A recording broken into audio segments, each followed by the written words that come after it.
So first, Venezuela, then Iran. Is Cuba next? I'm James Parker, News Talk 820 93.3 FM WBAP. Welcome to the James Show. I know, good to see you too. And this is something that we were speculating about last week, and it seems to have come to life right in front of your face. Donald Trump was asked about it. This is him yesterday. As we achieve a historic transformation in Venezuela, we're also looking forward to the great change that will soon be coming to Cuba. Cuba's at the end of the line. They're very much at the end of the line. They have no money. They have no oil. They have a bad philosophy. They have a bad regime that's been bad for a long time. And they used to get the money from Venezuela. They get the oil from Venezuela.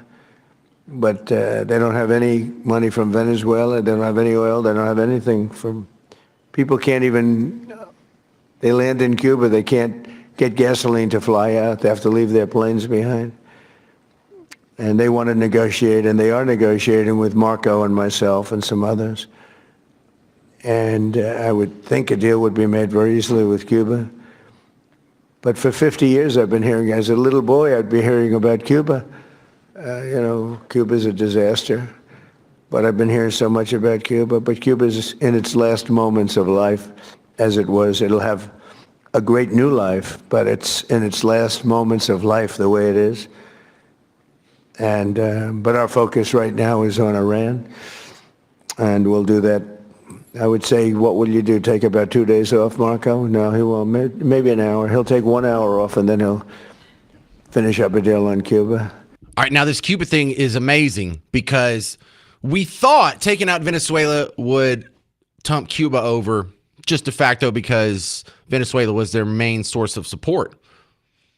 Now, what Donald Trump described there was a severe oil shortage, and therefore, gasoline and whatever shortage. People would fly in. They wouldn't be able to fly out because there's no jet fuel to be had, and they would have to abandon their planes, probably hop on somebody's boat.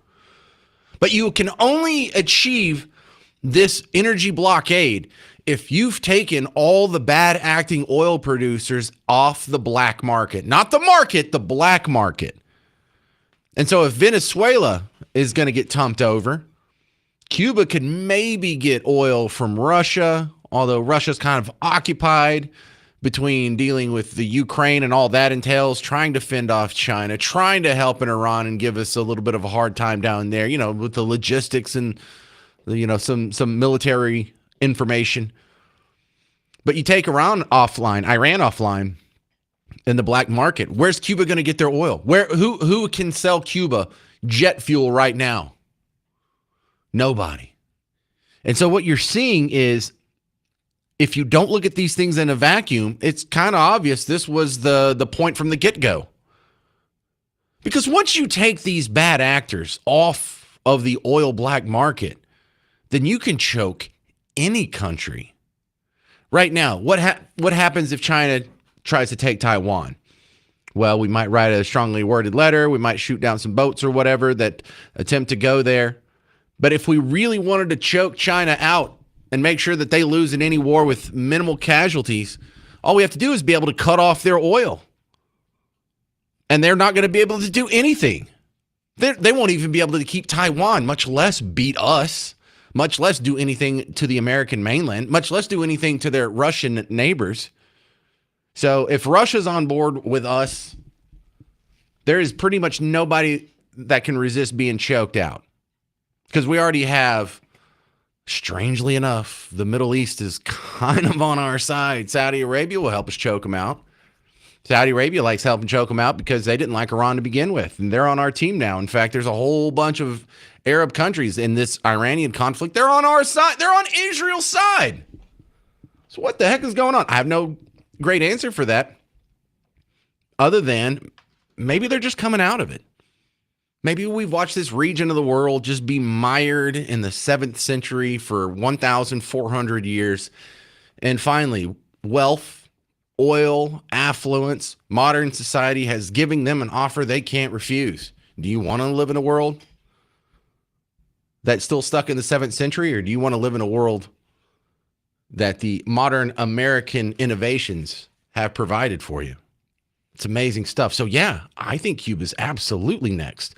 Also, very cool conversation here from what it sounds like. Brian Kilmeade was talking about on the Fox and Friends morning show today before he did his show on our sister station, 570 KLIF. But he was saying he had an interesting conversation with Trump. It was a phone interview. Brian, you did a phone interview with the president of the United States. What is his read on this? So I asked him, how do you get the prices down? I know how much you care about oil and gas. And he says, tell these tankers to get to it. We've wiped out most of their launchers. Here's exactly what he said. These ships should go through the Strait of Hormuz and show some guts. There's nothing to be afraid of. They have no navy. We sunk all their ships. He went on to say, he said, look, yeah, there's risk in the region. The region's volatile. There are launchers. There's just about 150 left. That's just about 20% of totals. They can't regenerate. They can't make any more. And we are in the region ready to act quickly on all these type of attacks. Now, I think they're going to get some additional naval assets in there to do some escorting. But there was a tanker that came through yesterday. Successfully. Successfully. No problem. And he's saying, come on, guys. Get to it. Now, we only get, what'd you say, Ainsley? We only get 3%. Yeah, 3% of the oil we use here in America comes from that area. But it does supply oil 20% for the rest of the world. All right. So what that means, if you can take that to heart here, there's going to be a brief oil spike. But go look at the futures. Look at the futures contracts. It's not going to be long. It's not going to last very long. Now, the reporting is going to go away when the price falls. But don't be all worried about, oh, look, the price of oil is spiking. It's going to grind the economy to a halt. Well, can we just wait 5 seconds? Because it looks like this is going to be a very temporary blip, just like so many of these other bombing campaigns and military interventions on a long enough time scale you don't even know that they happen as far as the economy goes and price of oil and whatnot goes. But Trump swears the Straits of Hormuz are safe. Cuba's probably going to flip next. And Iran's named a new leader. Sounds like the old leader. Son of an Ayatollah. It's something or other. Ayatollah.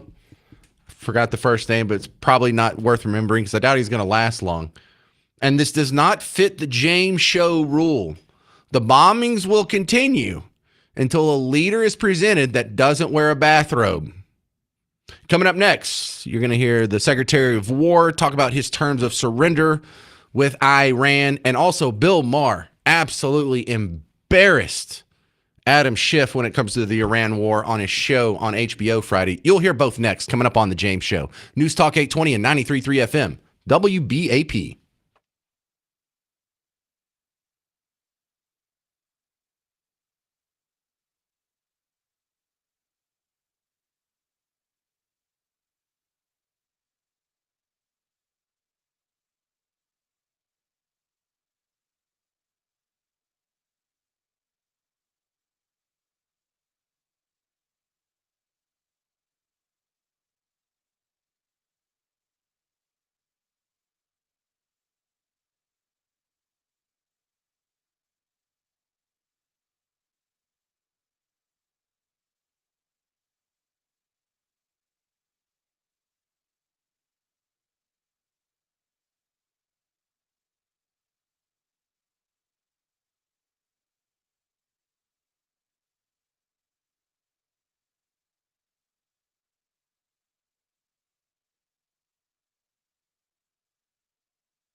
All right. Will this new leader in Iran last? I'm James Parker, News Talk 820, 93.3 FM, WBAP. Your home for Markley, Van Camp, and Robbins. They've been all over this Iran story. They're on from 11 to 2 before the James Show. My next guest is returning here, Homera Hassami. I hope I'm saying that correctly. Thank you very much. You were joining us last weekend when we did the special coverage at the initial the beginning stages of the Iranian bombing campaign. What's your assessment on where things stand today?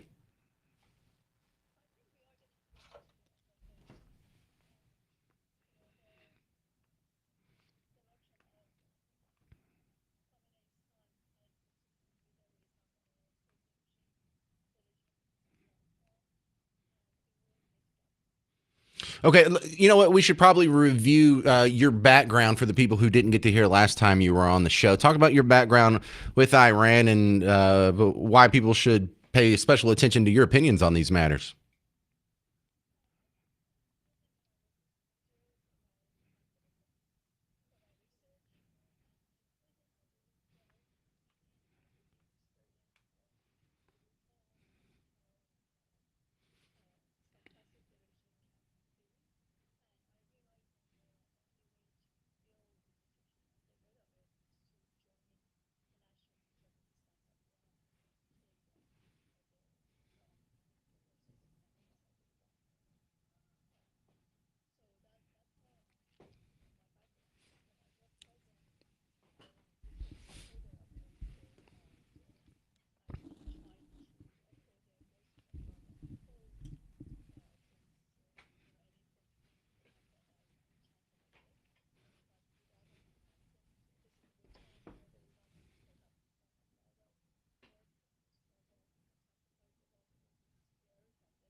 All right, so Homera, why do you not like the Ayatollah's son being the next leader?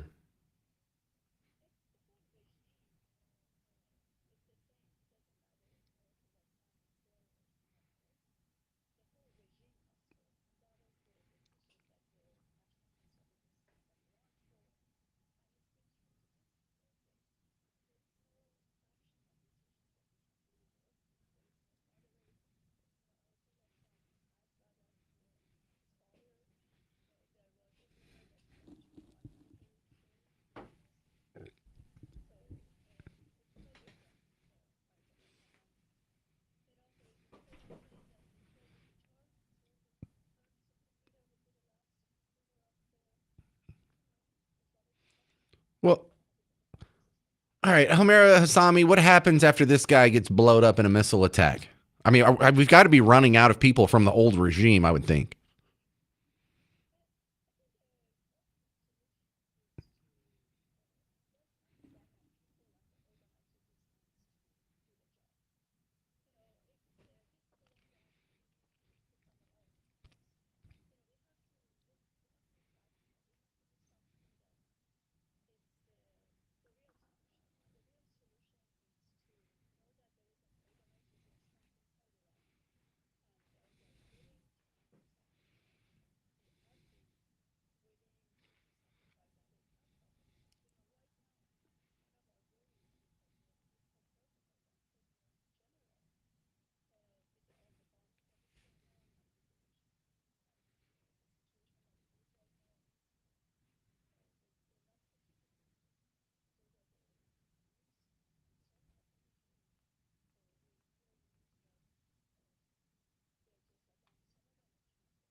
Well, a lot of tyrants are.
Homera, we've heard from other Iranian political prisoners and activists that don't like the MEK. They want something else. Maybe it's the son of the Shah, just temporarily or whatnot.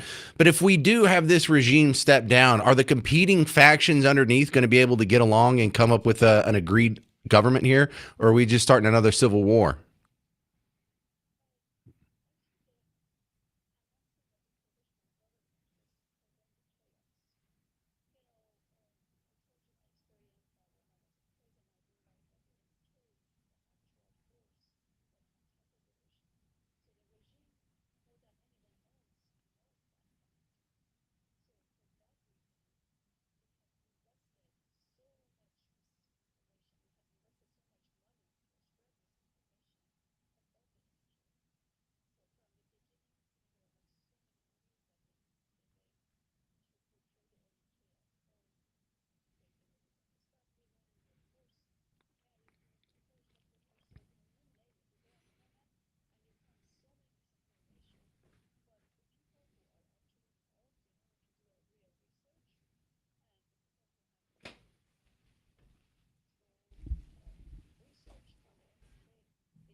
Well, your preferred whoever the leader is. We don't even have to name a name. Is it going to be someone who's wearing just regular pants and maybe a suit and tie, or is it going to be another guy that's dressed in robes?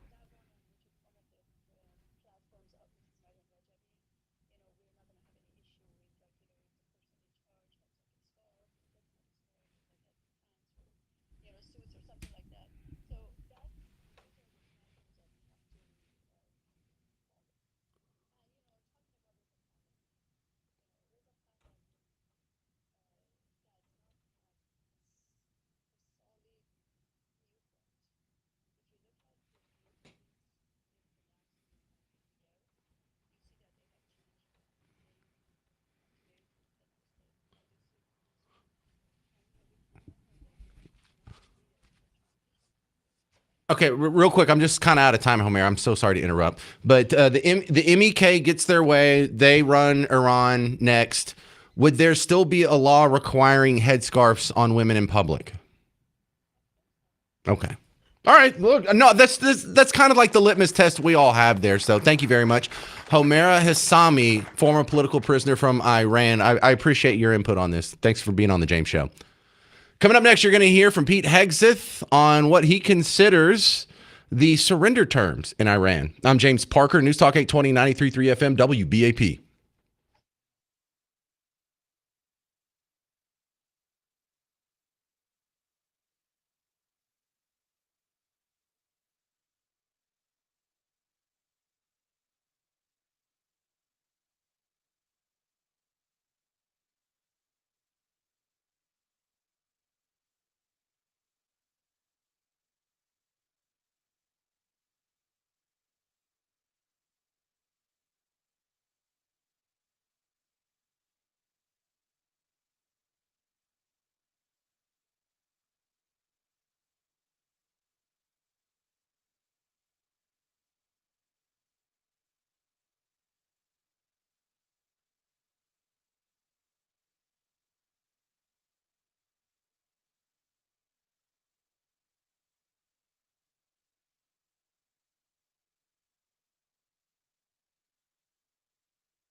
So what does surrender actually look like for Iran?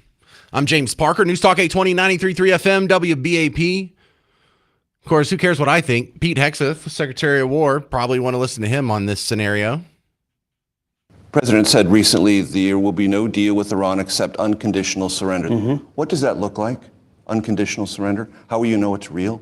It means we're fighting to win. It means we set the terms. We'll know when they're not capable of fighting. There'll be a point where they'll have no choice but to do that. Whether they know it or not, they will be combat ineffective. They will surrender. Typically, the understanding of a surrender is person to person. Is that what would be required in a matter like this? Well, there's a lot of different ways. Whether they want to admit it or not, whether their pride lets them say it out loud or not, it's President Trump who will set the terms of that. Again, combat ineffective. We're fighting to win. He sets the terms. We'll decide when they're ready or not. We'll decide when our objectives are met. I see. President Trump has set those clear objectives. But what I think some folks have been confused by is that our will might be limited, or our capabilities might be limited, or our munitions might be limited. They're wrong. And the Iranians are wrong to miscalculate American will and American authorities and American capabilities and American munitions. We have just now begun to fight, just now begun to surge. And so if the Iranians haven't factored that into who's going to be the winner at the outcome of this, over time they'll start to realize how deep President Trump's will is on this fight. So, not necessarily a clear answer other than unconditional surrender is when they unconditionally surrender, right? I mean, that kind of makes sense. But I love the argument, oh, they're running out of resources. No, they're running out of missiles. They're running out of munitions. They're running out of... Bro, we're not going to run out of resources. This is a country that can be ripped off for $18 billion from the Leering Center for 5 years and not even notice, y'all. We're running a $1.8 trillion deficit, and we're all just laughing it off. Give me another espresso or whatever. Yeah, we're really running out of resources. That's what America's known for, being poor. So, unconditional surrender sounds like whoever's in charge, we're just going to say, okay, new guy in charge, because right now it's Ayatollah Khomeini's son. You want to go ahead and surrender? If he says no, guess what? That's it. We'll let him have another little whipping. We'll get the next guy.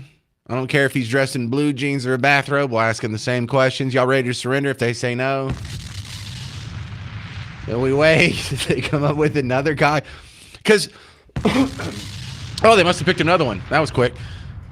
Because from my point of view, most of us are non-interventionists. Most of us do not want to see boots on the ground. Do we mind an Ayatollah getting blown into 1,000 pieces from a U.S. missile? Nah, I'm not going to lose any sleep over that. So I think the political will for this military action against Iran stops at boots on the ground. I think most people agree with, I don't know what you think, but I don't want boots on the ground. I think most people don't want boots on the ground. So can we just do it from the air? I don't know. It'll be a fun way to find out. Because if you can't bomb them into submission, what's boots on the ground going to do?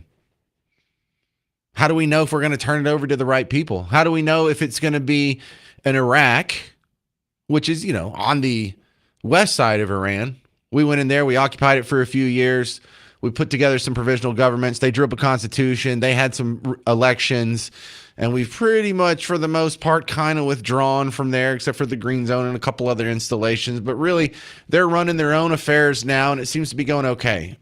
On the east side of Iran, we had Afghanistan, who never really came into the fold, never really had good, solid elections that really put the tribes all together. And when we pull out of there, it just went back to the Taliban.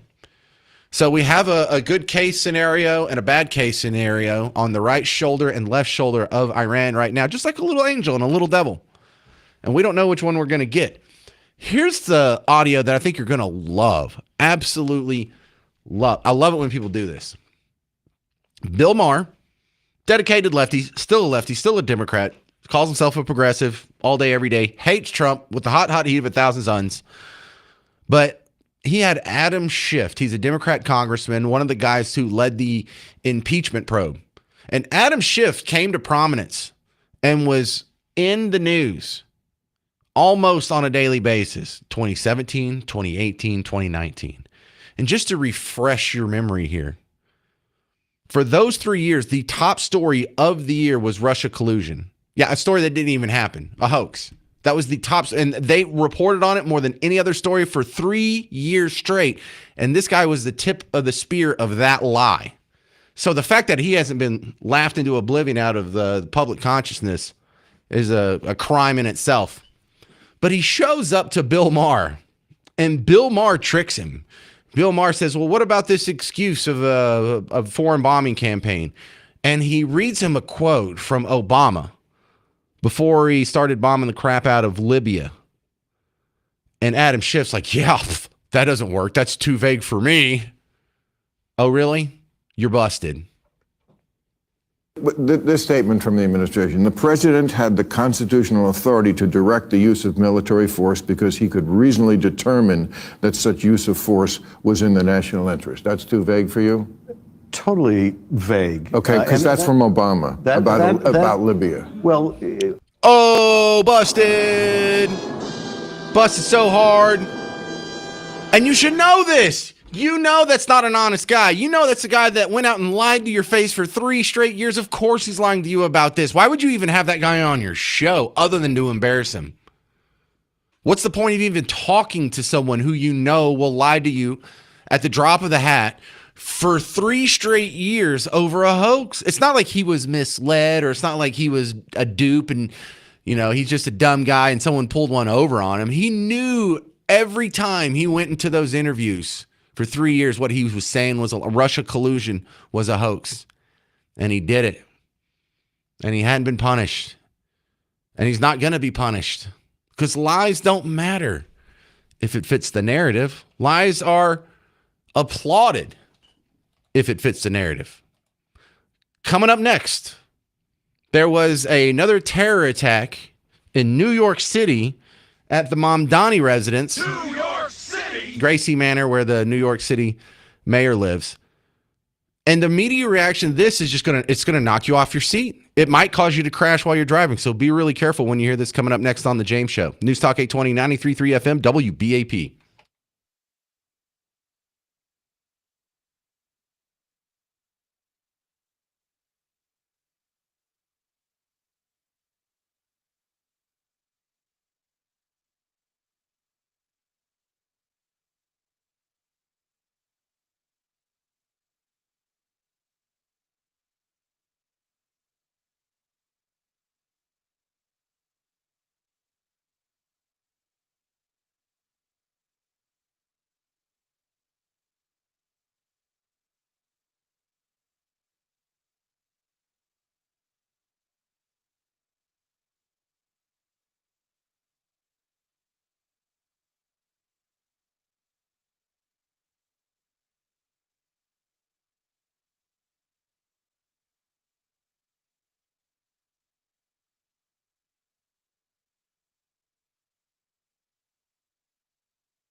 Another Muslim terror attack.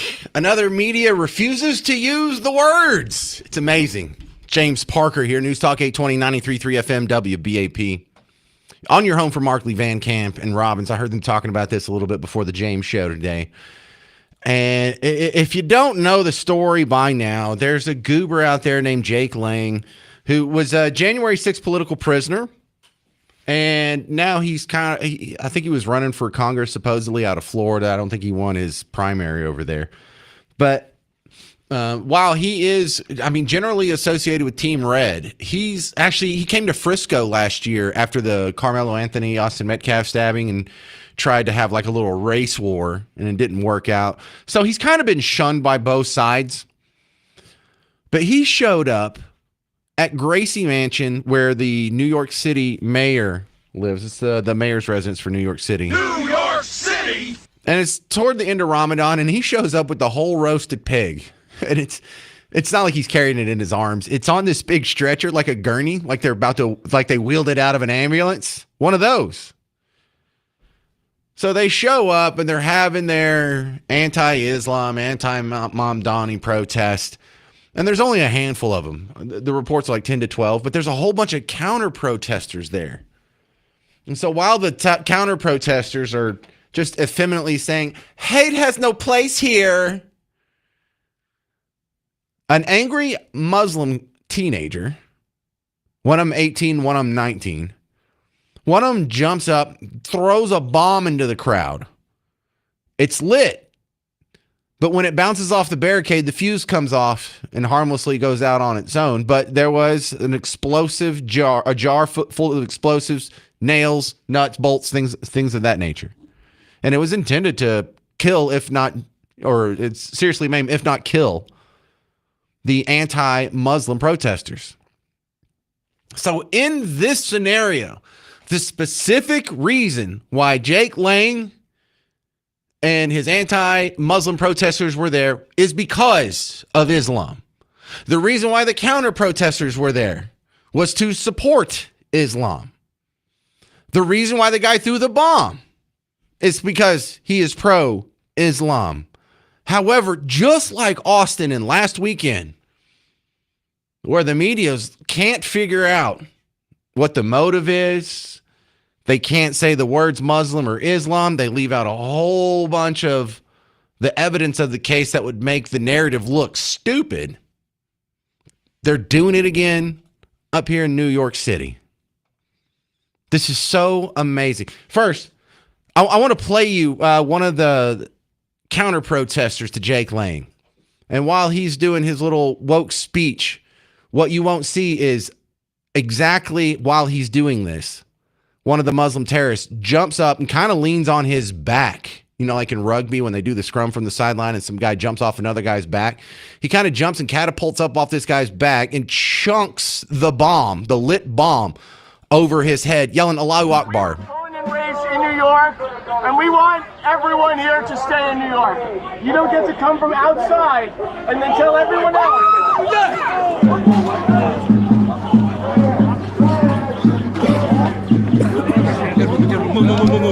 All right, so you hear that? There was a Allahu Akbar in there. I don't know if you got to hear it very good. Here's another angle.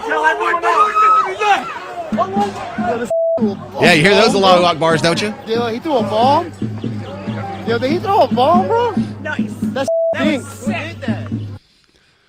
Okay, so immediately these guys go into custody, and we know who they are, and we know their origin. In fact, I don't know, should I play you the end first? Because we learned that one guy came here. He wasn't born here. His family's from Turkey. Another guy, Afghanistan. So these are not Americans. These are not people from New York City. They're not from Pennsylvania. They came here under asylum, and they've actually been granted citizenship. So they're naturalized citizens, but they are not teenagers from Pennsylvania. They are Muslim terrorists from the Middle East. They are Muslim terrorists from Turkey or a Muslim terrorist from Afghanistan. But look, here, let me play the end version. What kind of a profile are we getting as we start to look at these two young men? It's my understanding they aren't from New York. No, they're not. They've lived in Pennsylvania for years. Emir Balat's family is originally from Turkey. They're naturalized citizens, and they live in a nice two-story home. Ibrahim Kayumi, also living with his family in Pennsylvania. His family originally from Afghanistan. All right, so they days later, this is 4 minutes. That was 4 minutes into a story on it earlier today. So they've had, 48 hours to digest this and tell you the truth. It's actually a whole 6-minute piece here. You know, they don't say the words Islam or Muslim once when referring to this dude. Let me give you the local ABC affiliates rundown here. See if they identify them as Muslim terrorists, as Muslims, as foreigners, as immigrants, or if they're just teenagers from Pennsylvania.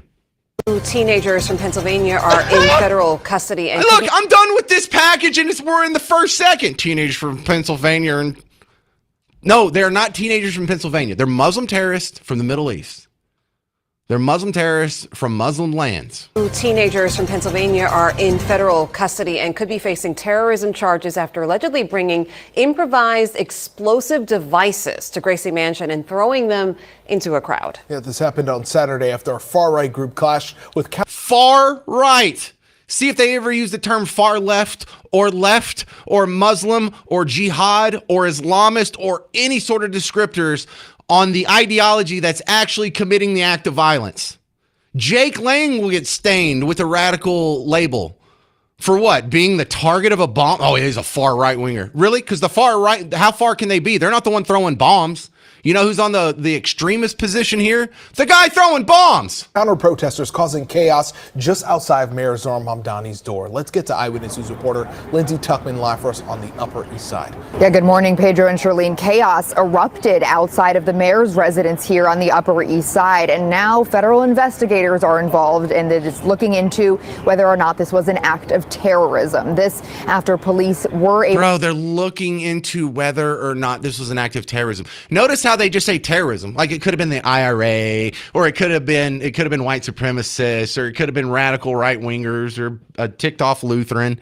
No, they don't say Muslim terrorism. It could be a connection to terrorism. Bro, he's throwing a bomb, shouting Allahu Akbar. You heard it. We have it. They know it. And they're still saying, well, we may never know what the real motive here in this somewhat of a terror attack. You'll hear the rest of the absolute terrible reporting, and it's not by accident. This is going to keep happening, especially as long as the media keeps from covering them. And you'll hear it next. 800-288-9227. I'm James Parker on News Talk 820, 93.3 FM, WBAP.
Hey there, fellow Texans. Welcome back to the James Show. News Talk 820, 93.3 FM, WBAP. If a Muslim does a terror attack, but no one admits he's Muslim, did it ever really even happen?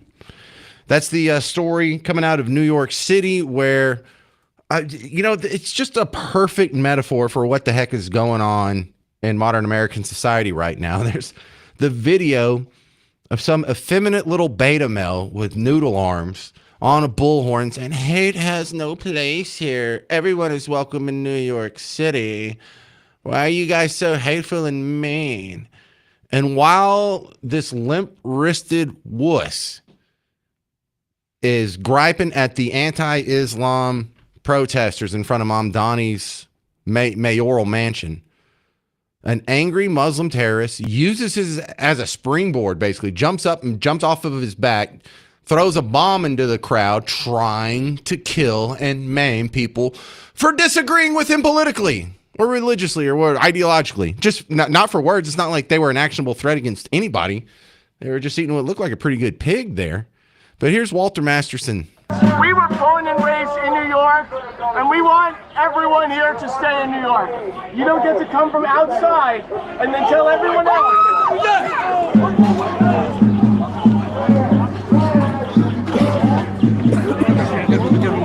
Hey, smarty pants, they're trying to kill Americans right in front of your face. You don't get to come from outside. They came from Turkey and Afghanistan. That's not... Oh. Gene Emery, you're on WBAP. Hey, Gene. Hey, how's it going? Pretty great.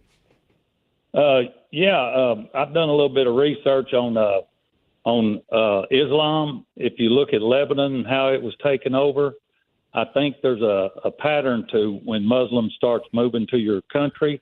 You can look at Europe, and I'm Islamophobic now. And the reason I'm Islamophobic, I don't think there's a such thing as a moderate Muslim, and I don't think there's such thing as a moderate Democrat. So I'm just saying, if you're not Islamophobic, just hold on a little bit. You will be. Well, look, I know you're being kind of tongue-in-cheek there because the way you describe it, you're not describing Islamophobia. If there's someone who just repeatedly says, or a group of people who repeatedly say they want to wipe you off the face of the earth, and you're concerned about violence coming from that demographic, that's not an irrational fear of Islam. That is a rational recognition of what Islam has done in every other country where it has become a majority. So no, that's not Islamophobia. That's Islamic realism is what that is. Now, I would push back on the other part. There is such thing as a moderate Muslim. There is such thing as a moderate Democrat. Like Bill Maher is a moderate Democrat. He's a person who says Islam is here to kill us and we don't need to be importing these people, but he is a Democrat. And as far as the moderate Muslims, sure there are. I mean, Dave Chappelle, are we worried about him blowing anyone up at a protest? Or Casey Kasem your entire life doing the top 40? Did that seem like a guy we needed to kick out of here because he was on the verge of some terror attack? Absolutely not. So let's not condemn everybody and just turn off our brains. And if you're a Democrat, you're evil and I must fight against you and I can't listen to you. Or even Muslim. But they're not all extremists. However, you are correct to recognize the 100% perfect pattern of every single country that used to be not Muslim and became Muslim does not have their full complement of rights. They do not treat women equally. They do not have Western civilizational values, and it is not welcome here as far as I'm concerned. I agree with about half of that, Gene. Well, I don't disagree with what you said either, James. All right, well, good stuff. But I'm not. You're absolutely right. It's not an irrational fear. I think it's a well-founded fear.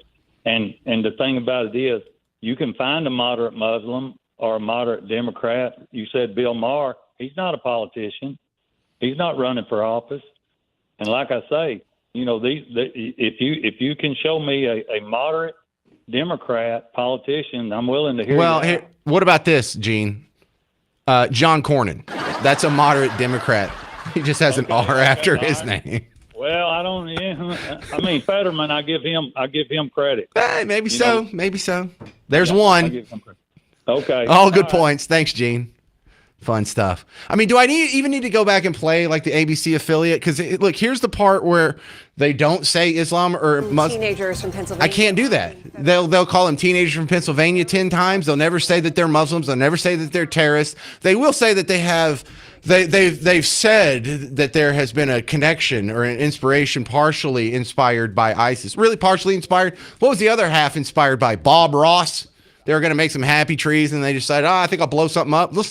Yeah, good morning, Pedro and Charlene. Chaos erupted outside of the mayor's residence here on the Upper East Side, and now federal investigators are involved. Say Muslim. Looking into whether or not this was an act of... Remember, we're looking for the attackers to be labeled Muslim or Islamist.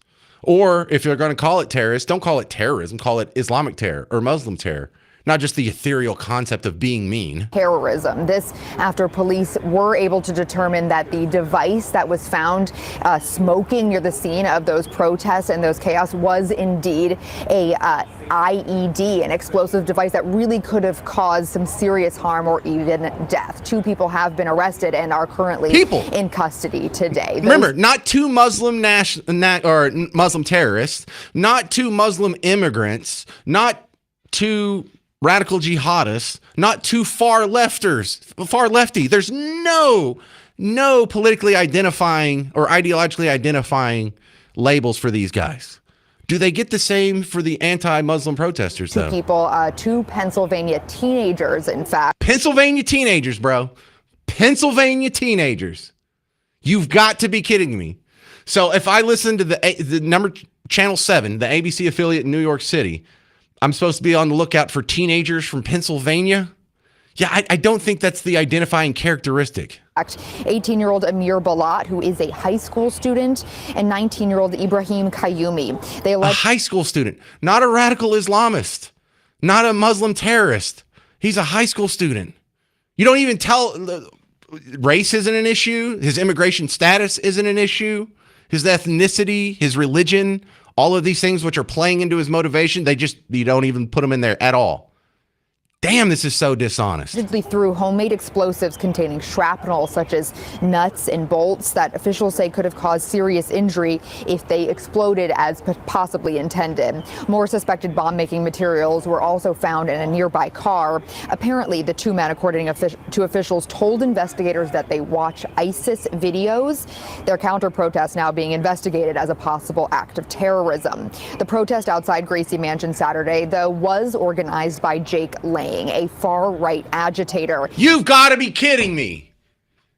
The guy that's getting the bombs thrown at him is labeled as far right, but the guy throwing the bomb, they're not labeled as extremists. We don't even know what ideology they are. We don't even know what side of the political spectrum they are. It could be anything. When you know all that, before you did this report, you lying garbage reporter, you know that they're Muslim terrorists. You know that they're screaming Allahu Akbar. Why are you leaving out all of this information? But Jake Lang, far right protester, as if he had it coming. What does that have to do with anything? That has nothing to do with the motive. It doesn't fill out the story other than to make you sympathetic toward the guys that were what? Throwing the bomb? It was meant to denounce Islam and accuse radical Muslims of trying to take over New York City. There you go. There's the only 2 times they will say Islam or Muslim. When staining Jake Lang. Oh, he's a far righty. That was, oh God. This is so bad. Was organized by Jake Lang, a far-right agitator. It was meant to denounce Islam and accuse radical Muslims of trying to take over New York City. That was a small protest of about... Accuse the Muslims of taking over New York City. A Muslim is their mayor. They've already taken over. He's the agitator. He's eating bacon over there. They're throwing bombs, but he's the agitator. What the hell is wrong with these people? This is what we talk about when we bring up the term suicidal empathy. 20 people that it brought in, but more than 100 counter-protesters showed up. Police say an anti-Islam protester used pepper spray, and that's when the violence erupted. There it is. An anti-Islam protester used spray. So they will use the terms when they're trying to make you think Jake Lang and his team are mean, but they won't use the term for the actual Muslims or Islamic-inspired people that were there. Unbelievable. This is worse than normal. Leading to the IED being thrown. Now, in a statement, Mayor Mamdani did say, quote, violence at a protest is never acceptable.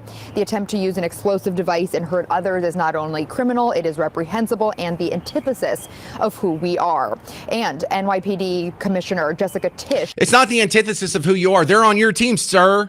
They follow the same religion you follow, sir. That is not the antithesis of who you are. That is who you are. That is your team.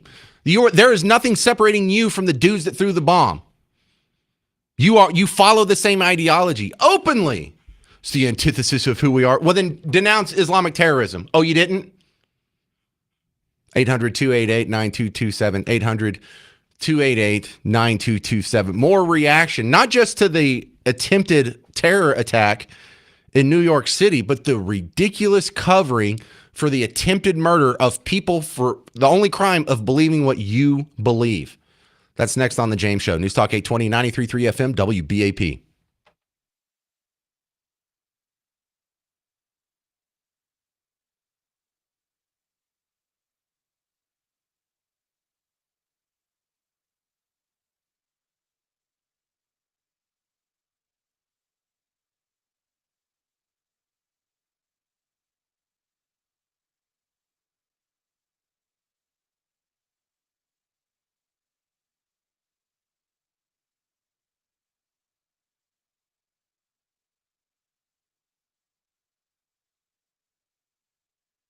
Hey, homeowners, James Parker here for Rhino Shield.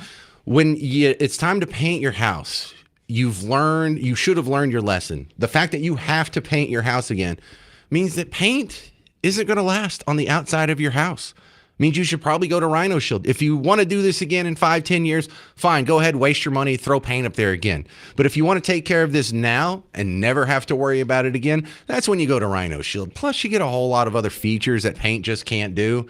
You get it blocks UV rays, it insulates, it doesn't crack, it doesn't peel, it doesn't chip, it expands and contracts with your house, and it looks great. It keeps the texture of anything that's under it. It bonds to everything, and when you can come back in 10, 20 years, it's going to look fantastic. And it comes with a 25-year transferable warranty, but no one ever uses them because this is the new technology that has replaced paint. If it's going on the outside of your house, it better be Rhino Shield. Go to rhinoshielddfw.com.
Hey there, fellow Texans. Welcome back to the James Show. News Talk 820, 93.3 FM, WBAP. Your home for Markley, Van Camp, and Robbins.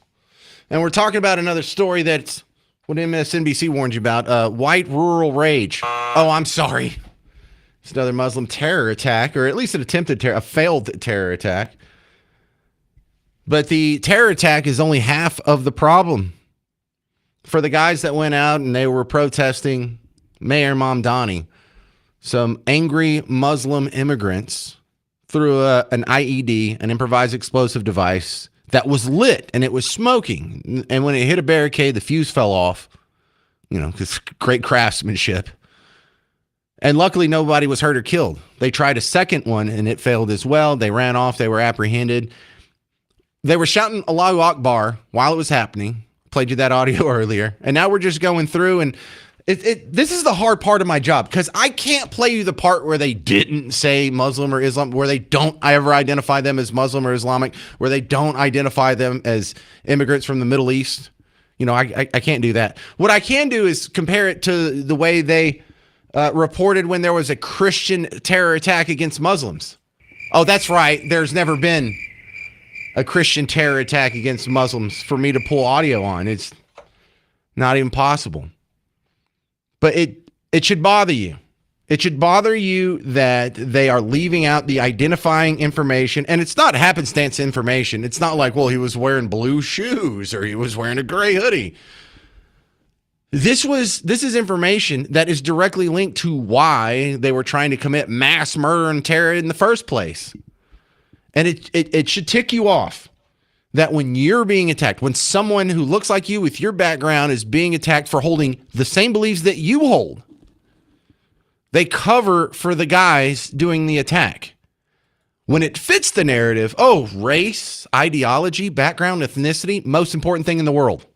Images now circulating on social media of a black man dying after being shot by a white police officer. The Justice Department is investigating the death of Alton Sterling, a black man shot to death by a white police officer outside a convenience store. In the past 48 hours, 2 more American cities have been convulsed by the fatal shootings of African-American men by white police officers. Yes, if it makes you look bad, it's important information that's in the headline.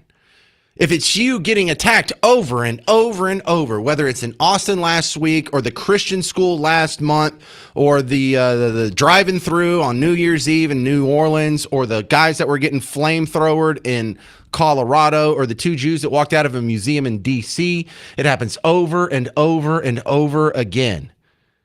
And they excuse it, they hide it, they cover it up. They're lying to your face. This is what we call suicidal empathy. Ricardo in Lakewood, you're on WBAP.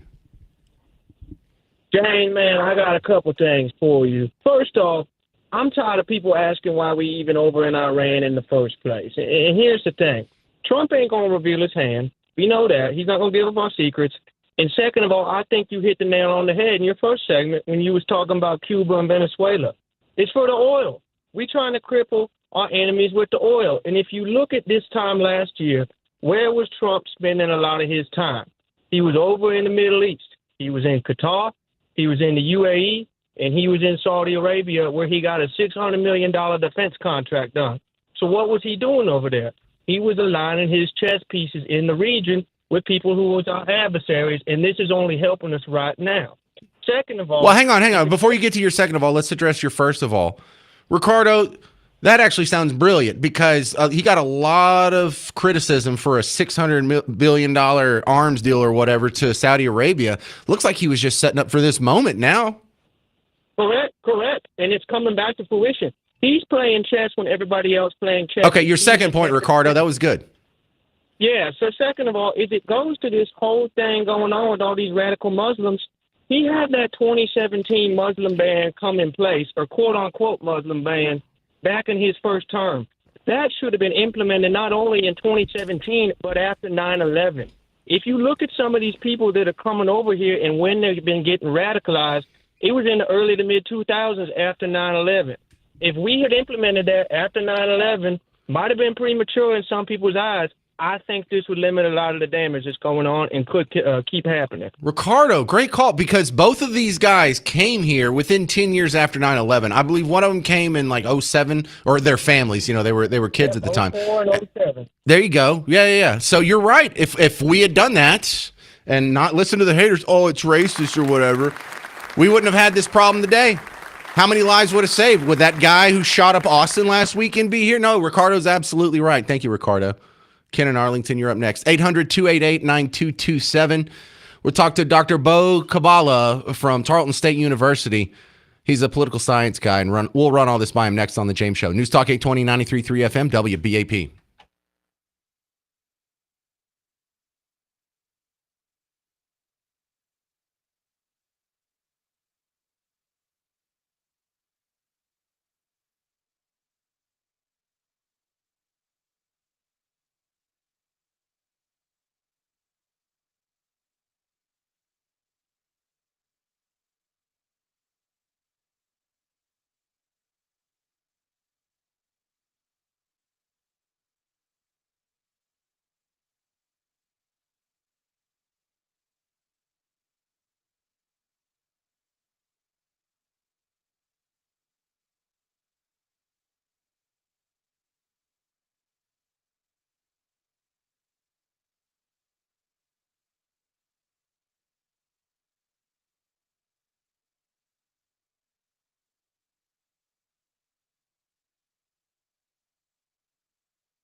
I don't know what's worse, the terror attack or the cover up for it. I'm James Parker, News Talk 820, 93.3 FM, WBAP.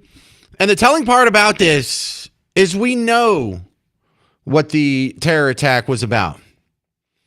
The terror attack I'm talking about this time was one that happened in front of Mamdani's mayoral mansion, Gracie Mansion, over the weekend. But this applies as well to last weekend in Austin. They're like, jeepers, we may never know what the motive is. Maybe after we do a full investigation, we can get to the bottom of this mystery. When you and I know after 5 seconds of hearing about the story, you don't even have to finish the headline. We're like, let me guess, angry Muslim, right? And it's not that, we just think, oh, we hate Muslims, and so we're going to blame it on them.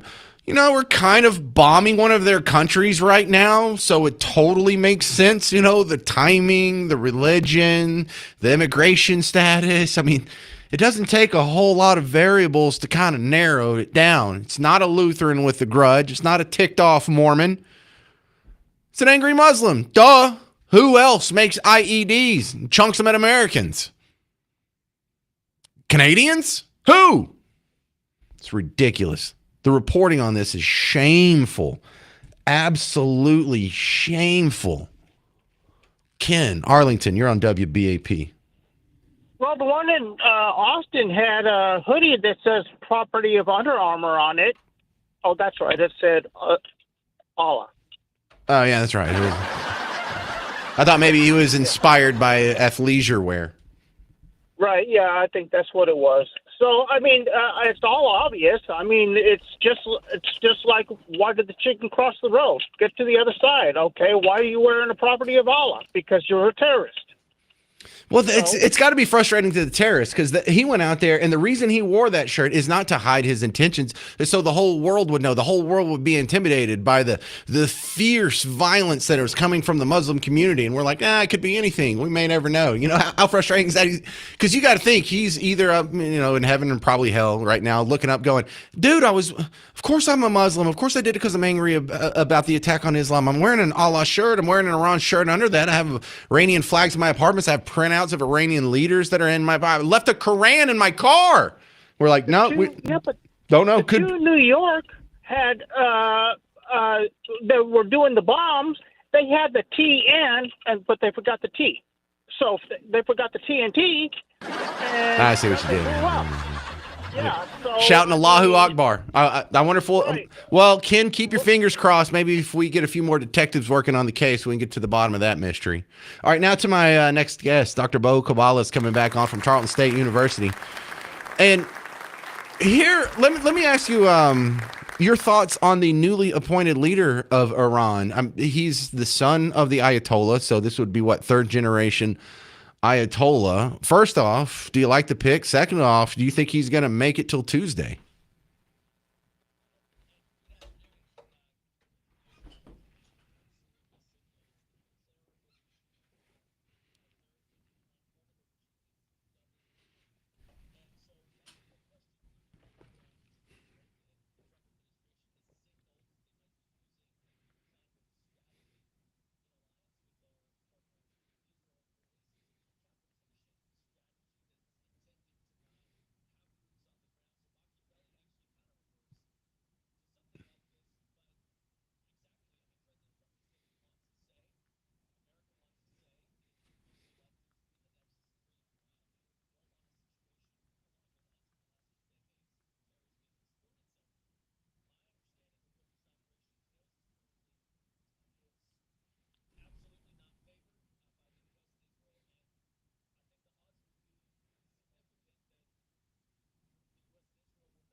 So we keep bombing the leader of Iran. Don't at some point we have to stop so we have someone to negotiate with?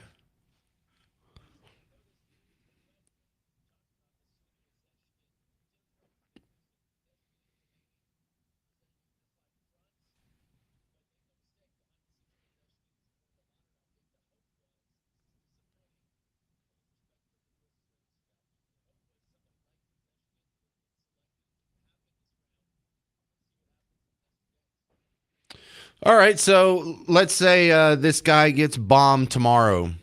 Then what?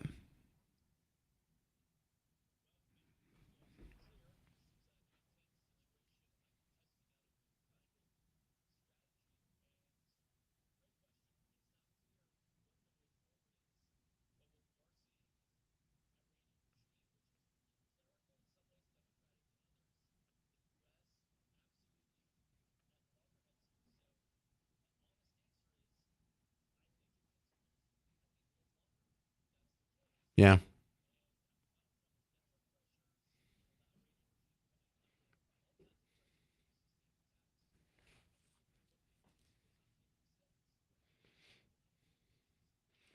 So, how long will the partners in the region remain our partners if this keeps going on? I imagine if we're going to be bombing them for years and years, at some point, Saudi Arabia is going to lose enthusiasm about having us over there, or maybe UAE or somebody else.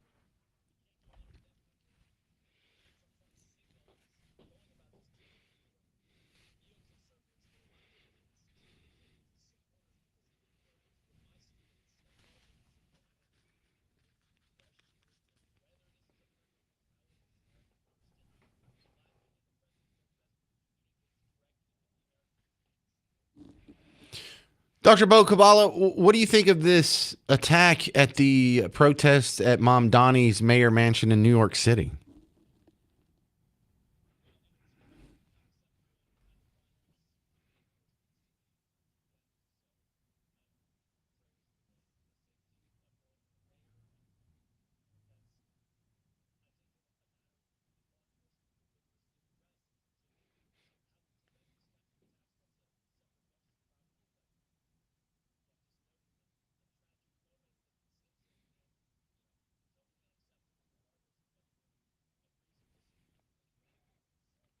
Well, I think what I'm really trying to get at is, are we going to continue seeing attacks like Austin, New York City? Or is this going to be a regular thing while this Iran bombing's going on?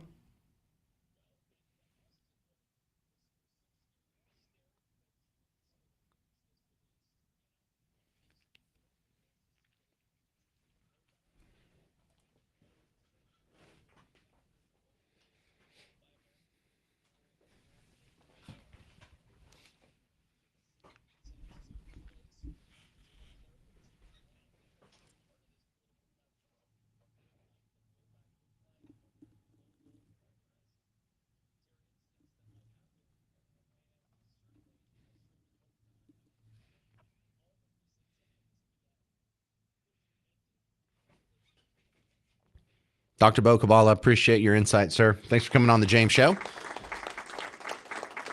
Dr. Bo Kabbalah from Tarleton State University. Coming up next, 800-288-9227. We have more reaction. The bombings in Iran. Will Cuba be next? Another Islamic terror attack, this one time in New York City.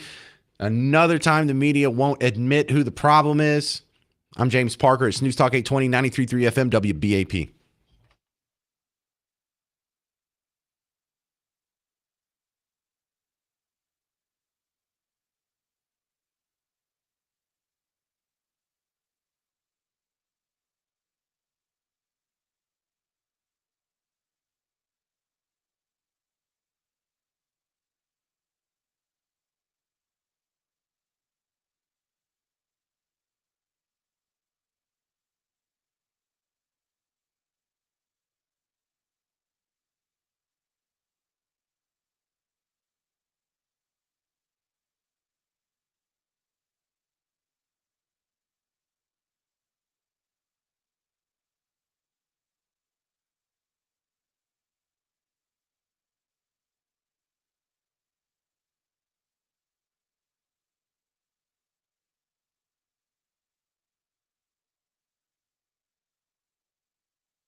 Hey there, fellow Texans. Welcome back to the James Show. News Talk 820 93.3 FM WBAP. Your home for Markley Van Camp and Robbins.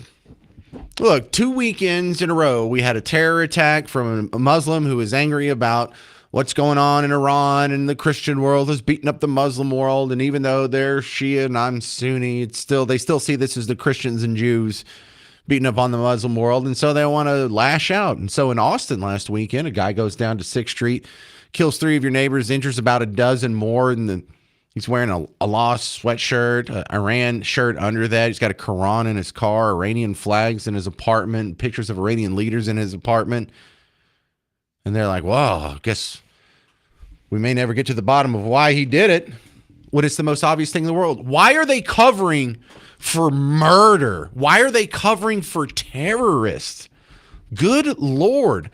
Does your political fealty come before your decency to your neighbors, your fellow Texans, your fellow human beings? I guess so. I guess if you're being targeted and murdered in the streets in Texas, they will go cover for the guy doing it.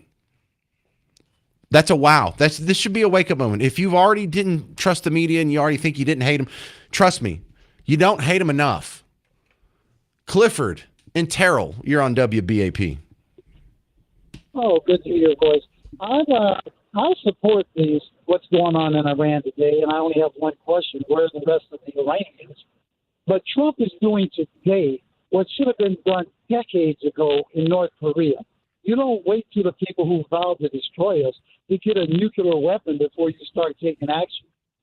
Take it now and prevent them from getting the weapon, and that's a lot easier to deal with.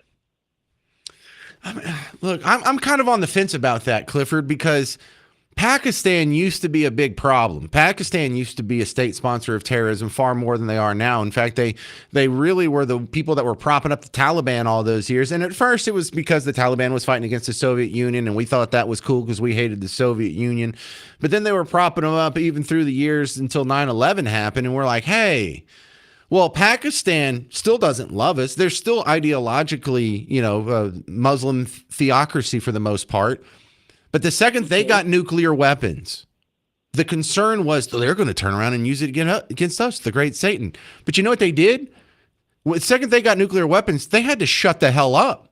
Because if they were going to run their mouth and chant death to America, and they actually have a tool that can hurt us, well, then that almost means we have to do something drastic to stop them. So it actually put a big target on their head. And I'm not saying this is how Iran would have responded, or we would have gotten the same result from Iran. But I can say there's a case study where a radical Islamic country got a nuclear weapon, and it became more of a cause for them to shut up and act right than for them to act out and kill more Americans.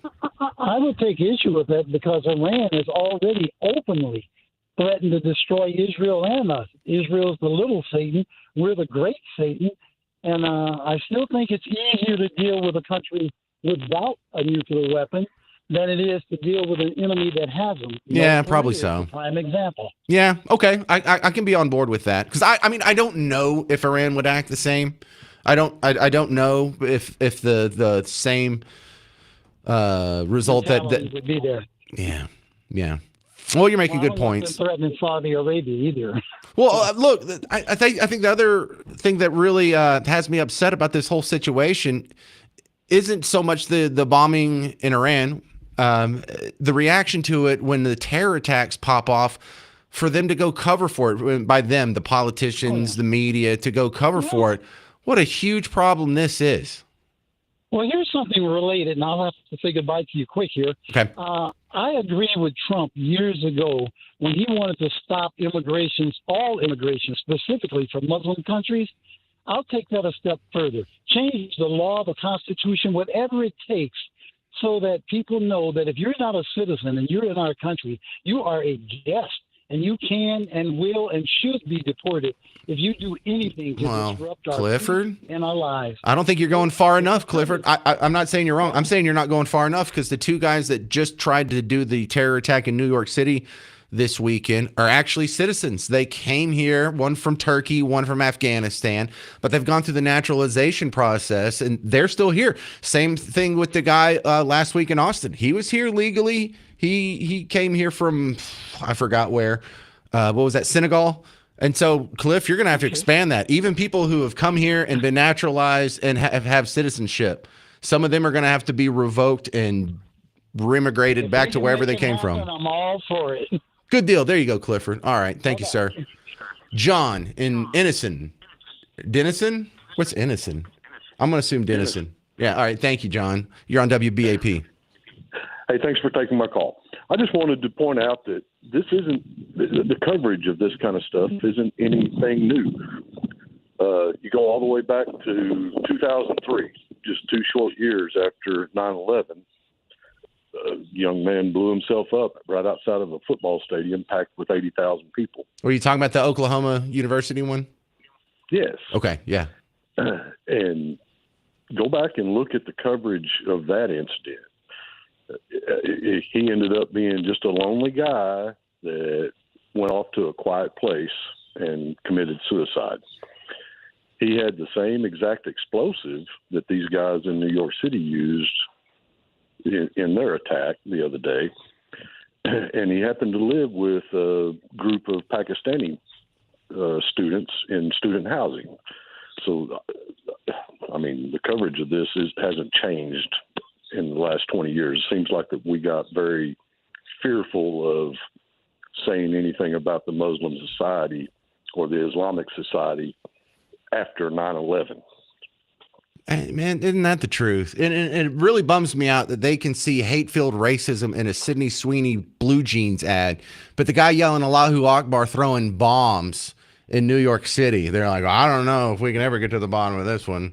Who knows who to blame? There were just some lone wolf actors, and we're not even going to say Muslim or Islam or Islamic terrorism or anything like that. I think that's the most disappointing part. Really, is the media reaction. I think, John.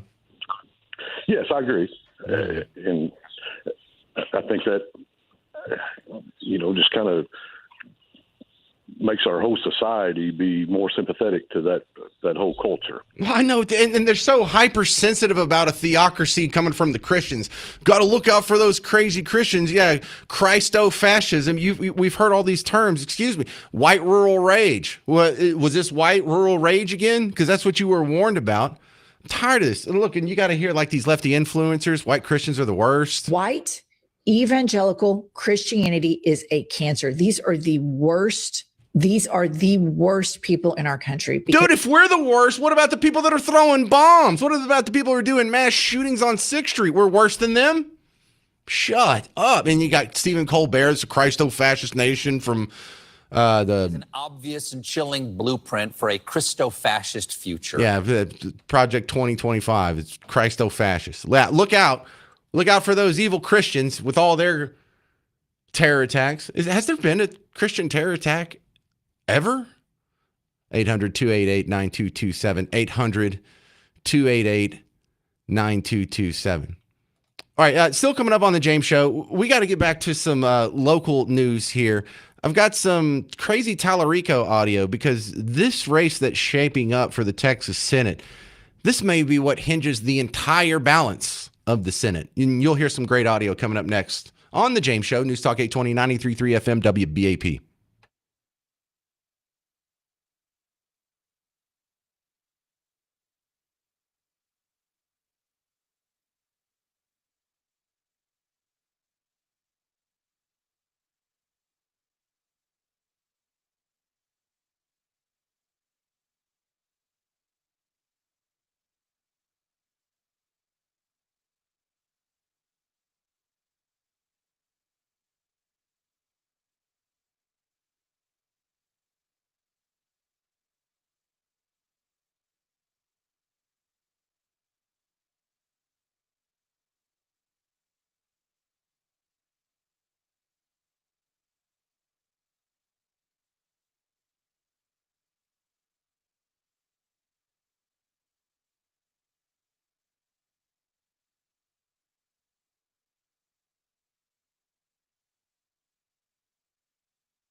Hey, Donald Trump speaking live at a Republican retreat. I'm James Parker, News Talk 820, 93.3 FM, WBAP. I was having a little bit of fun listening to that on the break, and he gets to the part where they blow up a whole bunch of boats.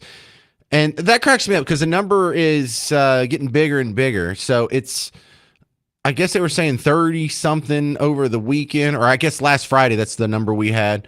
But now it's up to something like 42 or whatever. So let me just give you about a minute or so. This was him literally at the beginning of the last break. So what, 5 minutes ago? Nuclear potential. That was a big day because if we didn't do that, they would have had a nuclear weapon within 2 weeks. And I think we'd be in a lot different situation.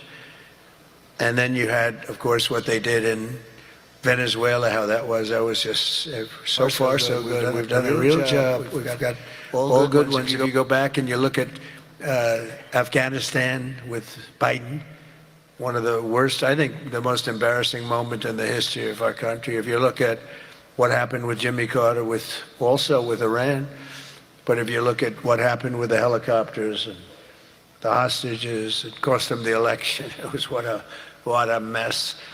The world respects us right now more than they have ever respected us before. Believe that. And because of Republicans, you people in Congress, the United States has by far the strongest and most powerful military on the face of the earth. We're the strongest military anywhere in the earth, and now everybody understands it. Together with our Israeli partners, we're crushing the enemy in an overwhelming display of technical skill and military force. Iran's drone and missile capability is being utterly demolished. The Navy is gone. It's all lying at the bottom of the ocean. 46 ships. Can you believe it? In fact, I got a little upset with our people. I said, what quality of ship? Excellent, sir. Top of the line. I said, why did we just capture the ship? We could have used it. Why did we sink them? They said, it's more fun to sink them. I said, they like sinking them better. All right.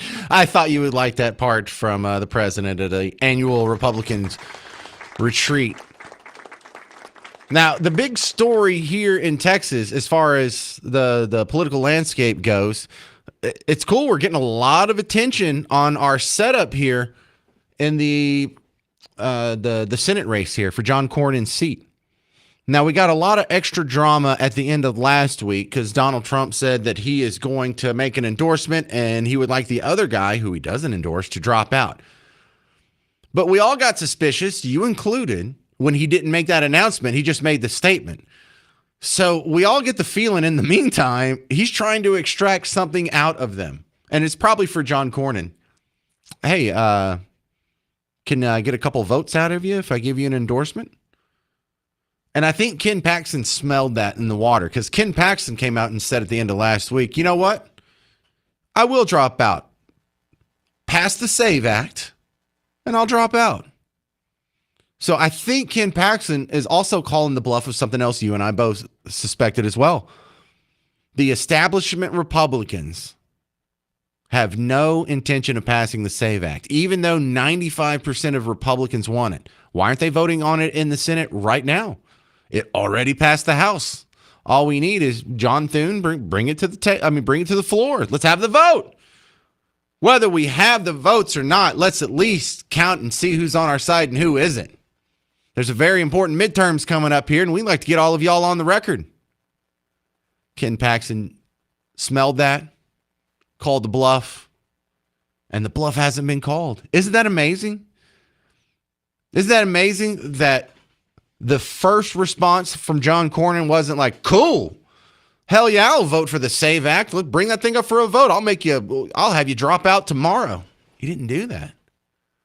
So what the hell's going on? They have no intention of passing the SAVE Act, which means keeping John Cornyn in there means you can count him out on future SAVE Act attempts. So I am really interested to see who Donald Trump comes out and supports, who gets the endorsement, because I really could see this going either way. I think he's going to lead toward Cornyn, try and extract some votes out of him, but I am not entirely sure. The other part of this race is people keep bringing up crazy stuff that James Tallarico has said, and a lot of it has to do with this very uncomfortable overlap of politics and religion. Religion is fine if you're at church. Religion is fine if you're a band and you want to be a Christian band, that's cool. If you want to be a plumber and you're a Christian plumber, that's cool too. If you want to be a Christian movie maker, filmmaker, Christian documentary, Christianity can overlap with so many chosen professions. But isn't it weird? It doesn't feel kind of cringy when it's in politics. And especially when it's the guy who's being heralded as, oh, this is the guy who could unseat John Cornyn. He's amazing. He's going to turn Texas blue. Who? The overtly Christian guy? I thought y'all hated Christians in politics. I thought you hated Christo-fascism or Christian nationalism. I thought you wanted a clean separation of church and state, unless it's Muslims. But I love these montages that are being put together and passed around. Look, for one reason, you shouldn't vote for this guy based totally on his politics, based totally on his policy preferences, the way he's governed, the votes he's already had. He has a record. You don't have to invent any weird, cringy religious angle to talk me into not supporting this guy. But it's there. Before we go further, I want to acknowledge that our trans community needs abortion care too. Poverty is violence. Pollution is violence. And yes, prison is violence. As citizens, every one of our neighbors with a uterus became the property of the state. Before we go further, I want to acknowledge that our trans community needs abortion care too. No, they don't. No, they don't. Poverty is violence. Really? Poverty is violence? That's weird. There's so many weird things in there. And it's the party that tells you how much they hate Christianity being overlapped with anything in the public sphere. They hate the 10 Commandments being on the wall in your kid's classroom. They hate the Bible being in the school library at your kid's school. They hate the idea that the Bible might even be taught, even in a secular manner, in school. They have extreme aversion to anything. They mock Christians constantly. They interrupt their church service in St. Paul. They spray paint and deface churches around here. They'll go protest outside a Gateway Baptist Church because some preacher's a pervert. They hate Christianity in all aspects, but this guy comes out saying crazy Christian stuff that's actually crazy. And they're like, hey, he should be our next senator. What the hell's going on there? It's very obvious, the inconsistencies. 800-288-9227. 800-288-9227. Coming up next, we're going to talk to Caleb Jasso from the Institute for Energy Research and about this pop in gas prices. I got some gas this morning. It was $3.19. How long is that going to last? Find out next on The James Show.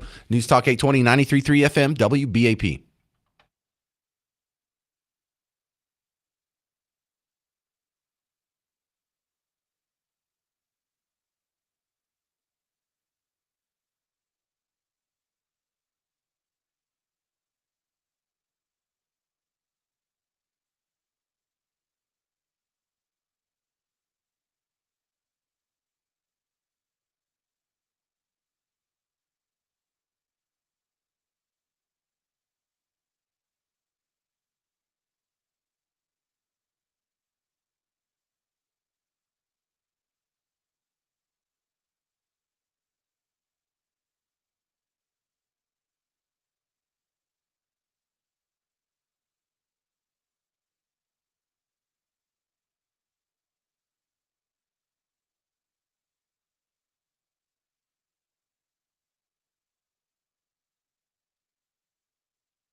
All right, gas is up. How long is it going to last? I'm James Parker on the James Show, News Talk 820. 93.3 FM WBAP. When I was driving in from Bug Tussle today, I stopped at Buc-ee's coming in, as you would do, country people, when you go into the big city. Buc-ee's is the last perfect pit stop before you get into the big town. But gas for me, $3.19. And I hate saying that because it's $3.19.9. So it's really $3.20. I remember last week it was quite a bit cheaper than that. In fact, I remember on the Christmas break, out in Buck Tussle in the gas stations in front of one of the grocery stores there, it was $1.99.9, but it was at $2. And so this is a significant jump from that. How long is it going to last? Well, let's talk to policy advisor from the Institute for Energy Research. This is Caleb Jasso. Welcome to the James Show. Now, first things first, the jump in prices. We all assume this is because of the situation in Iran. How correct? Let's just go ahead and start with that premise. Correct?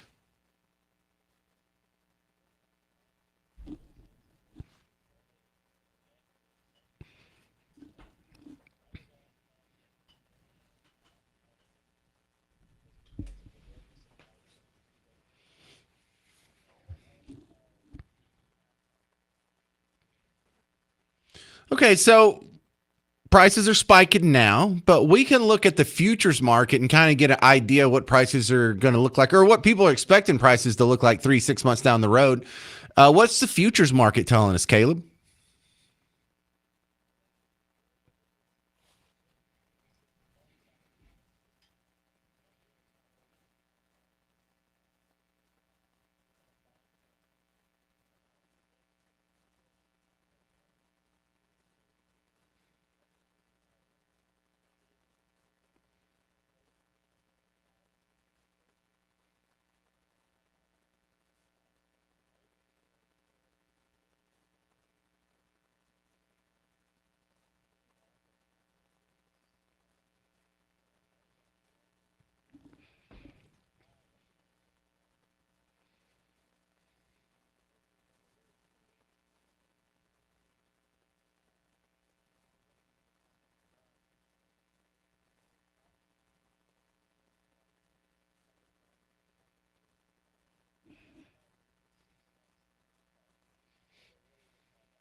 Well, Caleb, I think we're a little more insulated from the Straits of Hormuz shocks than we otherwise would be because we're producing so much here. Are we still, if not at, near record production levels on the home front?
All right, we're talking with Caleb Jasso from the Institute for Energy Research. What's the situation like in Venezuela?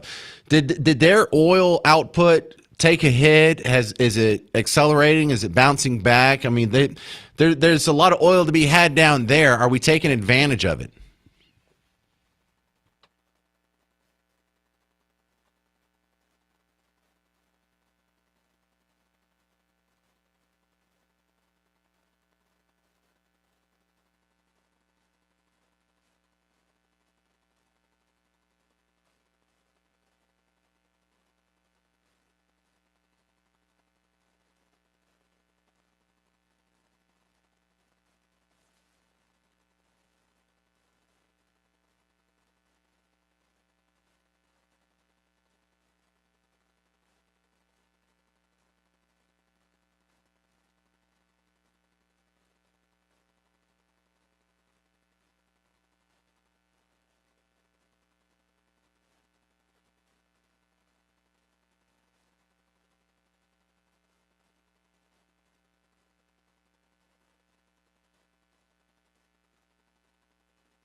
All right, Caleb Jasso, I appreciate your input from the Institute for Energy Research. Thank you very much, sir. I hope this all blows over soon and we get lower gas prices.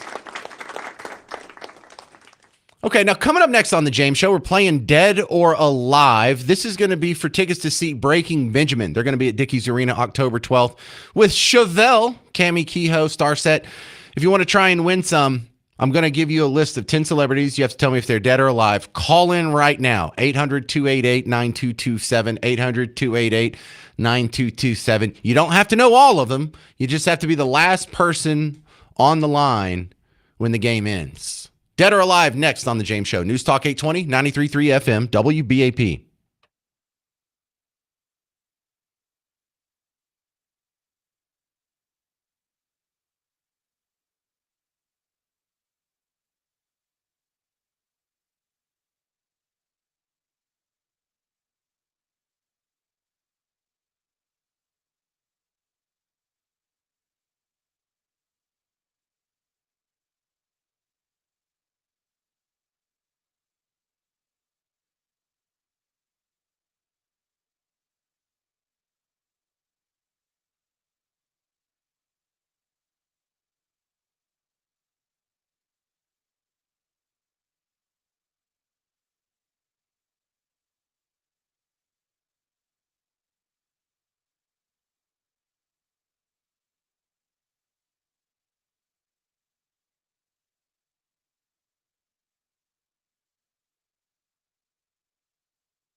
Hey there, you're just in time for Dead or Alive on the James Show. News Talk 820, 93.3 FM, WBAP. We're going to take a break from all the bombing and the oil prices and the serious stuff and have a little bit of fun. And we're going to give away some tickets in the process. Don't even bother calling in because the phone lines are full. But you can play right along in your car with this week's episode of Dead or Alive.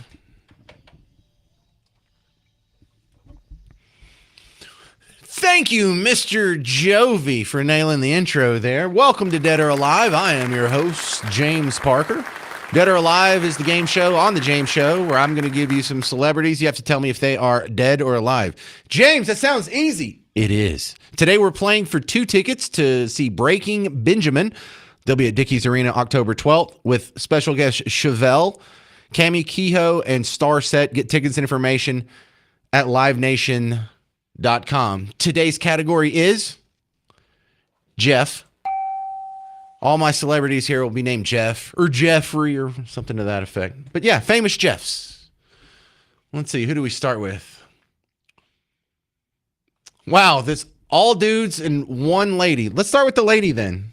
Mallory and Dallas, you're first up on Dead or Alive. You ready?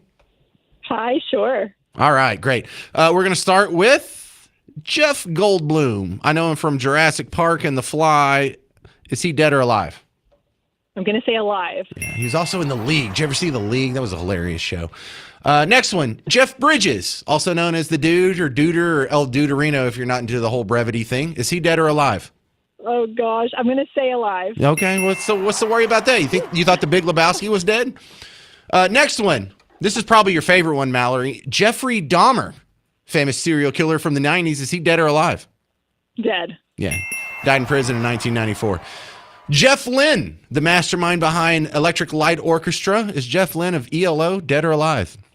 I'm going to say dead. Oh, no. I think he's touring right now. Damn it, Mallory. I went to the women first, and you let me down.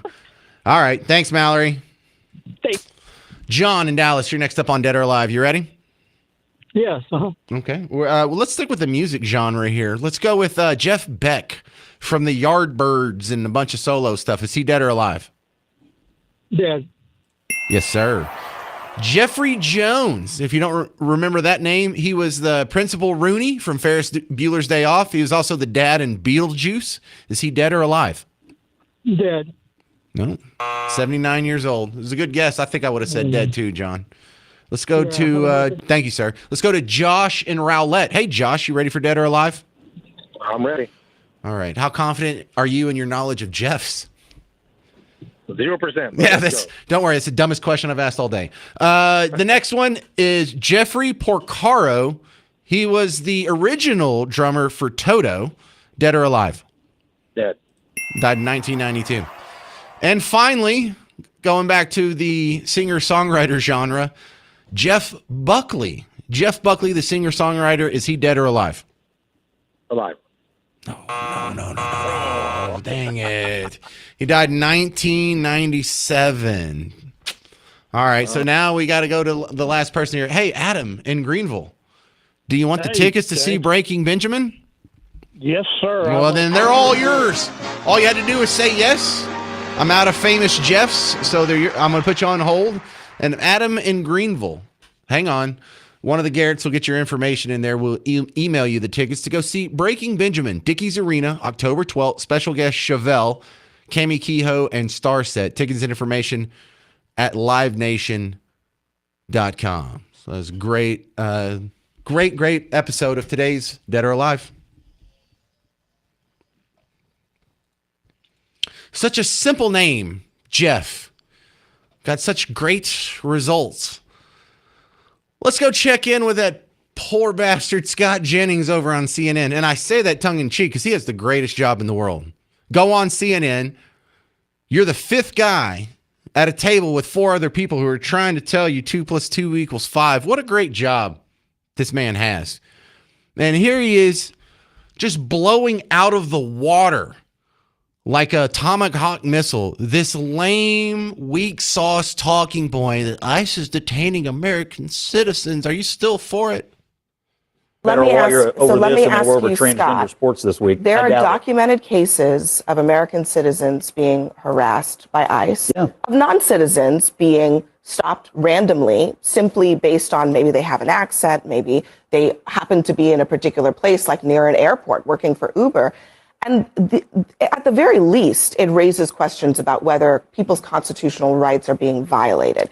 And if that is the case, isn't it justified for Americans to be concerned about that? So, according to the reporting, there have been 170 American citizens who have been detained for some period of time during this period in which they have deported about 660,000 illegal aliens.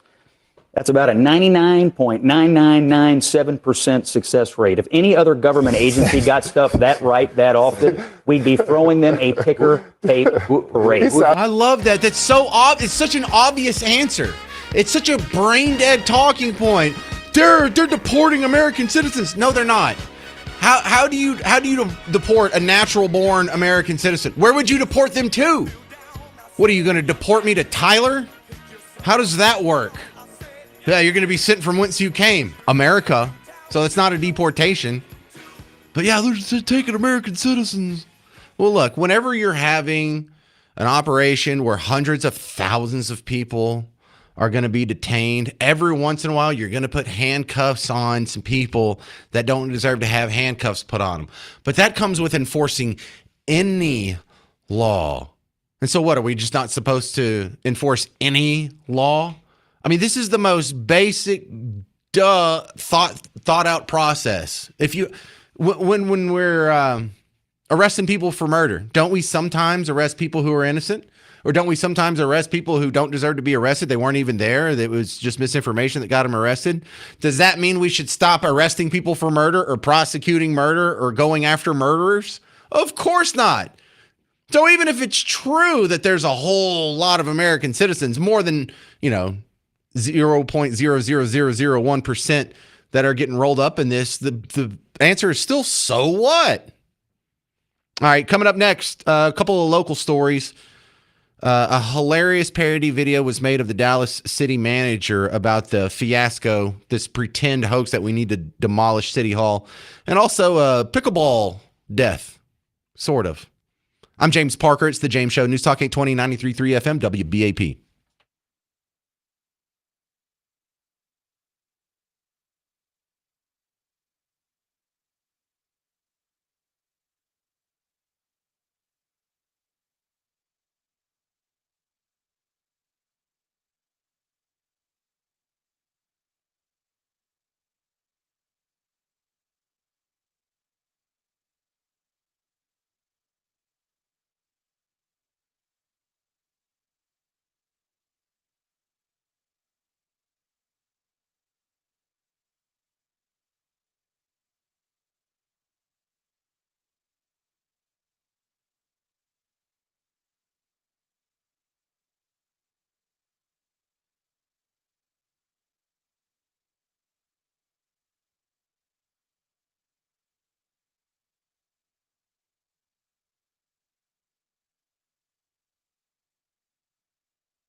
Yeah, welcome to the James Show, News Talk 820, 93.3 FM, WBAP, your home for Markley, Van Camp, and Robbins. So coming up on the show tomorrow, going to be a fun guest. His name's Dallas Fuego. He's a local political watchdog who is all over the city council. And at times like this is an important guy, because if you don't listen to the James Show on a regular basis, one of the ongoing storylines we have is this absolute fraud, this lie, this fiasco, where they're claiming they need to tear down City Hall because Jeepers, it needs $1 billion in repairs. Really? Because 6 years ago, it only needed $39 million in repairs. And someone's lying. They're lying all over the place because nothing about it makes sense. Nothing about it adds up to even the smallest bit of critical thinking. And so Dallas Fuego made a viral, I guess it's gone viral, but made an AI video of city manager Kim Tolbert. Now, this voice sounds like her. The video looks like her, but I just want to stress, this is not actually Kim Tolbert, the city manager of Dallas. This is Dallas Fuego using an AI video to make fun of her, air quotes, telling the truth about what's going on with Dallas City Hall. Howdy, Dallas. I'm DeQueen Dallas, Kimberly Beiser Tolbert. There's been a lot of speculation around this rushed process to sell City Hall, and I'm here to set the record straight. Last September, I was approached by some Dallas bigwigs who own and develop the property around City Hall, who were interested in building a new arena for the Mavericks. I thought this would be a great opportunity to revitalize downtown Dallas and to make myself look really good. So I worked behind the scenes with a certain council member who is really cozy with these developers to get the ball rolling and push this onto the council agenda. I also made sure to secure a majority of other council members who have previously been useful in pushing my agendas to vote in favor of this effort. Together, we directed our friends at AECOM and CBRE to produce an assessment of City Hall that would cost so much money, the thought of staying in the building would be untenable. I grossly miscalculated that the public would actually pay attention to this and start calling me out on my bullshit, but I'm not about to let a little public opinion get in the way. We kept pushing the narrative on behalf of the developers that City Hall is an old and dangerous place to work, and that the only solution is to vacate the building as soon as possible. No, we haven't been totally transparent in this process. You see, downtown Dallas stakeholders don't want the Mavs to leave downtown Dallas for obvious reasons. And since they're more important than anything Dallas residents say, we have to keep them happy. So we have to keep up the ruse that repairing the building is financially untenable. Once we're out of the building, we will make a deal to sell the land to one of these developers. Granted, the city has a horrible track record when it comes to buying and selling real estate. So we will most definitely make a bad deal and cost the taxpayers hundreds of millions of dollars. When all is said and done, the Mavs will get their offer to build their new arena downtown, and it'll be a take it or leave it proposition. Valley View in North Dallas might make more sense for the Mavs, but frankly, I don't give a shit. You want to play ball with Dallas? You got to take what you're given. Don't like it? Go to Frisco, go to Irving, go to Las Vegas for all I care. I'm DeQueen, and what I say goes. Oh, and for those of you who keep showing up to speak at City Hall, stop wasting your time. I've had this deal in the bag from the beginning, and there ain't a darn thing you can do about it. That is so on the money. That's like reading her mind. It feels like the deal's already in the bag. Now they're just going to let things blow over for a couple months before they do the final vote on it. I'll keep an eye on them for you. Don't worry about it. And then the other local story. This one's puzzling. We have first pickleball death I've heard of, although it wasn't from pickleball itself. WFAA has the story out of Denton.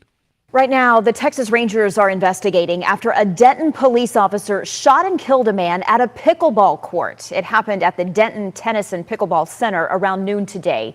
Police say an intoxicated man holding a metal rod had climbed onto a fence. According to police, he threatened them, and when officers tried to de-escalate, he charged at them. One officer used a taser. That did not work, and then a second officer shot the man multiple times.